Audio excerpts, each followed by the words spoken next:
Bonjour à tous et bienvenue, voici les sujets au programme de ce numéro.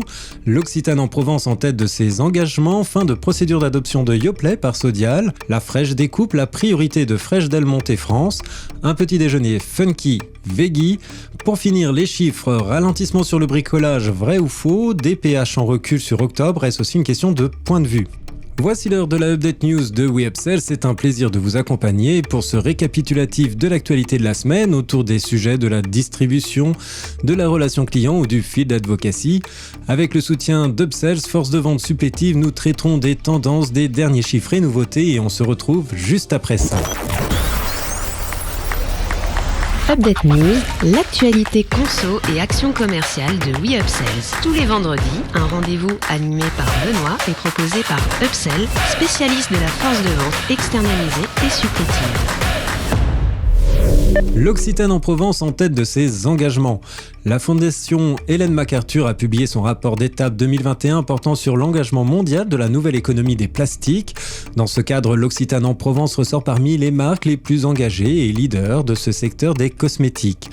Cette distinction a beaucoup de valeur pour nous, elle confirme le bien fondé des stratégies et des actions mises en place en matière de gestion des plastiques et simultanément nous encourage à faire encore mieux, commente David Bayard, directeur R&D Packaging.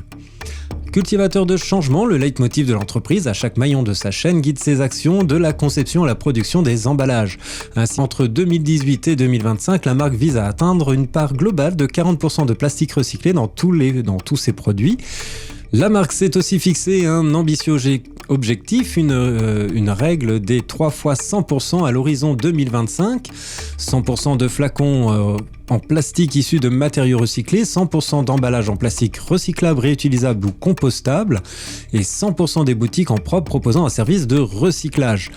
L'Occitane en Provence répond à l'appel de la fondation Ellen MacArthur en juin 2021, la responsabilité des producteurs, rejoignant ainsi plus de 150 acteurs liés au secteur des emballages. Cette initiative implique entre autres la mise en œuvre de systèmes de collecte obligatoires dans l'objectif d'assurer le tri et le recyclage des emballages dans un contexte d'économie circulaire. Retrouvez la totalité du dossier sur le site d'Industrie Cosmétique. Fin de procédure d'adoption de Yoplait par Sodial. Le 29 novembre marque la dernière étape dans cette procédure pour Yoplait. La marque bascule ainsi de General Mills à Sodial après la validation en octobre des autorités de la concurrence. Ainsi, 1250 salariés de Yoplait sur les sites de production français, le centre de R&D de Vienne, les plateformes logistiques et les équipes localisées en Grande-Bretagne et Irlande vont être accueillis chez Sodial. Avec cette reprise de Yoplait, la coopérative Sodial intègre le top 10 des entreprises agroalimentaires à marque en France. Tout circuit confondu et pilotera les ventes de Yoplait en Europe pour un chiffre d'affaires annuel de 660 millions d'euros et la gestion de 40 franchisés dans le monde. General Mills, de son côté, conserve l'activité Canada et l'exploitation nord-américaine sous licence. LSA dévoile qu'Yves Legros, actuel directeur général de Candia, prendra la direction générale de Yoplait avec pour mission de dynamiser la marque. Yoplait revient à ses fondateurs et nos 17 700 éleveurs coopérateurs de Sodial sont fiers d'accueillir ses équipes. Cette nouvelle étape permet de rassembler nos outils de transformation et de conforter notre stratégie de développement dans les produits de grande consommation, conclut Damien Lacombe, président de Sodial. La fraîche découpe, la priorité de Fraîche Delmonte France. Avec un chiffre d'affaires de 75 millions d'euros réalisé principalement sur l'activité fruits frais, liquides et surgelés, la filiale française de Fraîche Delmonte nourrit de grandes ambitions pour le marché de la fraîche découpe et le développement de sa marque auprès du grand public. Fraîche Delmonte, producteur mondial de fruits et légumes frais et conserves, basé à Miami, affiche un chiffre global de 4 milliards d'euros. Sa branche française contribue à 25% du chiffre global de l'Europe du Sud. Marché important pour l'entreprise, Fraîche Delmonte fixe d'ici 5 ans un objectif de chiffre d'affaires à 165 millions d'euros. De fait, la filiale française accentue sa stratégie B2C et accélère sur la fraîche découpe.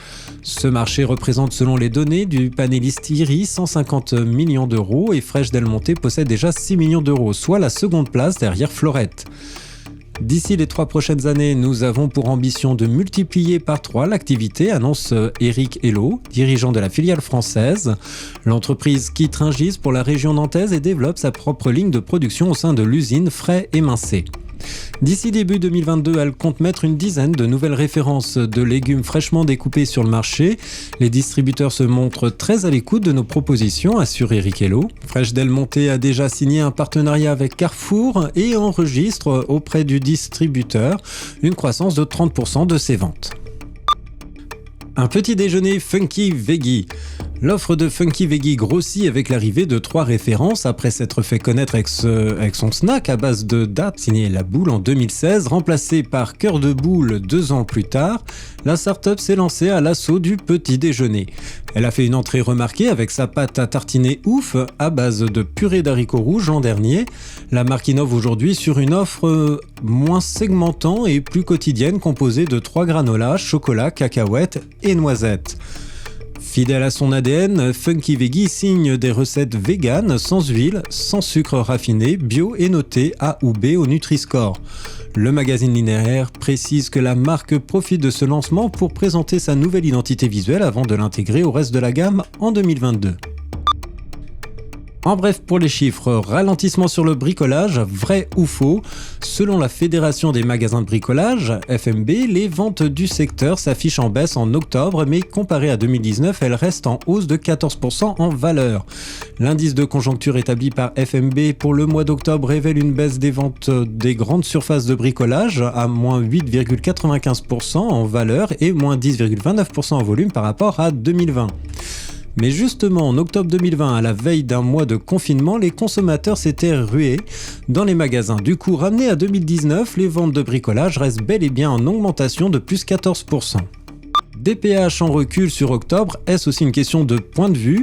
Selon le baromètre IRI réalisé en exclusivité pour LSA, les ventes d'hygiène beauté dans les grandes surfaces alimentaires, GSA, ont reculé en octobre 2021 de 9% en valeur et de 11% en volume par rapport à la même période l'an passé. À part les produits solaires dont les ventes ont bondi de 71,2% en valeur, toutes les catégories sont en recul par rapport à la même période de l'an passé. En revanche, lorsqu'on compare à la période avant pandémie, les ventes ont un niveau proche de celles réalisées en octobre 2019. Tous les résultats retrouvés sur le site de LSA. Merci de votre écoute et nous nous retrouvons la semaine prochaine. En attendant, abonnez-vous à la chaîne et au podcast de WeUpsells pour ne manquer aucune actualité. Enfin, n'hésitez pas à commenter, réagir sur les sujets. Les équipes d'Upsell et moi-même, nous vous souhaitons d'excellents moments à tous.